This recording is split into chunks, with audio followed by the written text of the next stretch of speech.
After almost a decade of dominance by Mercedes, the 2021 season was by far the most entertaining one in F1 in a long while, where we all saw Max Verstappen and Lewis Hamilton duke it out until the last lap of the last race of the season.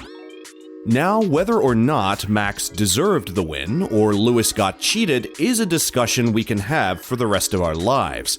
But what is more intriguing at the moment is the fact that the whole Red Bull team has boycotted their media duties with Sky Sports after what Ted Kravitz had to say in one of his recent spiels at the US Grand Prix. So, what did Ted have to say? Is he remorseful of what he said? Is Sky Sports taking proper action? And when will Red Bull's boycott end? Well, let's talk about it then. But before we do, consider subscribing to the channel so you don't miss out on our latest uploads. During the opening part of Ted Kravitz's monologue for his segment Ted's Notebook at the US Grand Prix 2 weeks ago, Ted would compare the race to a Hollywood script. In his spiel, he would set the scene by saying, "Abu Dhabi Grand Prix 2021. I like today's script.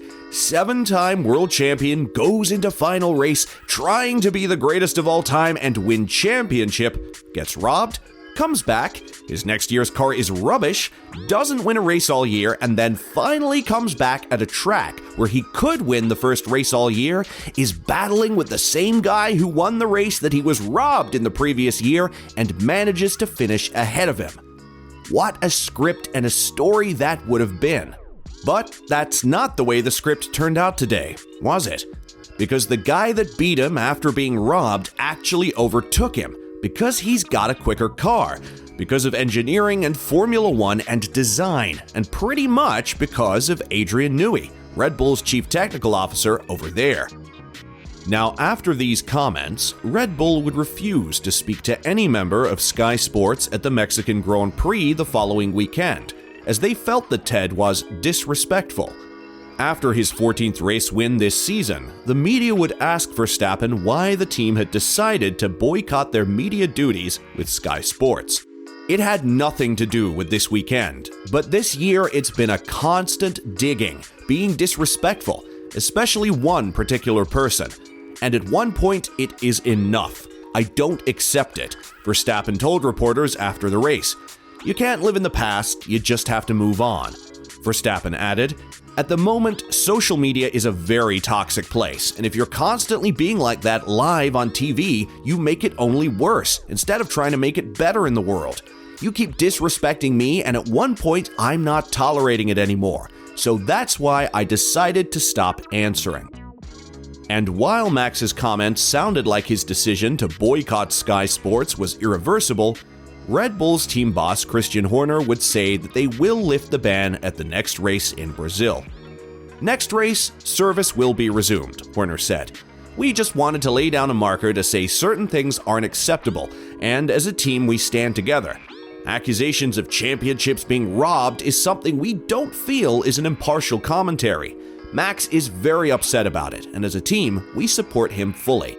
Since Red Bull's boycott, Ted has laid low for a bit, but would defend himself through Dutch journalist Jack Pluy in a WhatsApp message.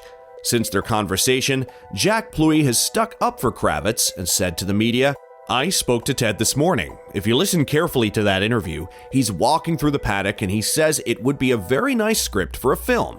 So cuts were made to that, so everyone only gets to hear that last bit where he tells us he was robbed. Not Max, but the title. So Hamilton has been robbed. He doesn't even mention the whole name Max Verstappen. He sent a WhatsApp to me saying, 'At no point have I ever said what Christian Horner, Jos, Verstappen, Raymond, Vermeulen, or anybody think I did and are apparently upset about.' It does get hugely amplified again by those in England. The English press has been bashing Red Bull and Max for a year now. I don't like that. It's a bit of a game, you know. The English are bashing Max and Red Bull, and he is now being put forward as a scapegoat. He isn't.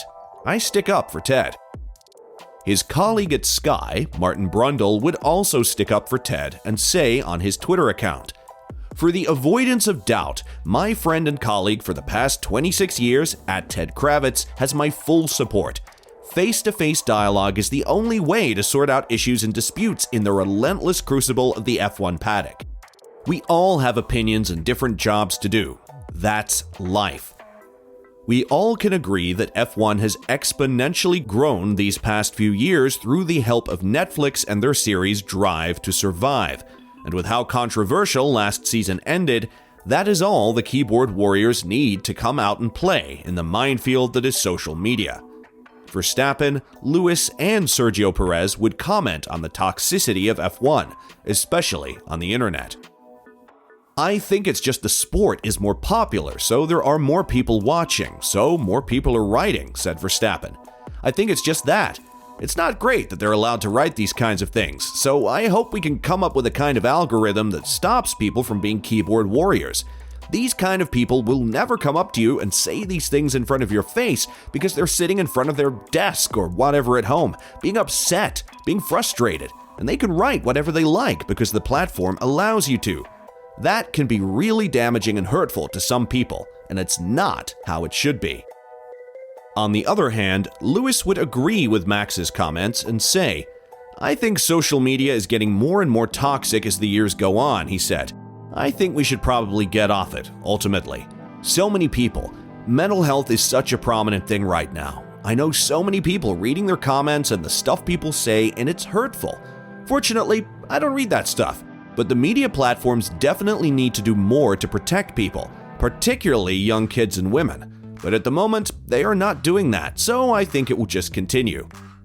And Sergio would say that he is appalled as to how people think just because they are public figures that they have the right to insult them. It's a shame how these people can feel how they feel, because you're just a public figure and they feel they can insult you, insult your family, and just sitting behind the desk. They don't understand we're also human beings, he said. I think this has to stop. Obviously, as a sport, we need to also be responsible of what we post by ourselves. We all have a lot of followers, so it's very important we try to get the sport in the right way, because Formula One, it's a great sport and has great values, but has to do more in that regard. And just in general, the social media world is getting far too toxic. And there you have it, guys. So, were Ted's comments too disrespectful? And how can we as fans of the sport be less toxic in our actions and words? Let us know in the comment section below. And as always, don't forget to like and subscribe to the channel if you haven't.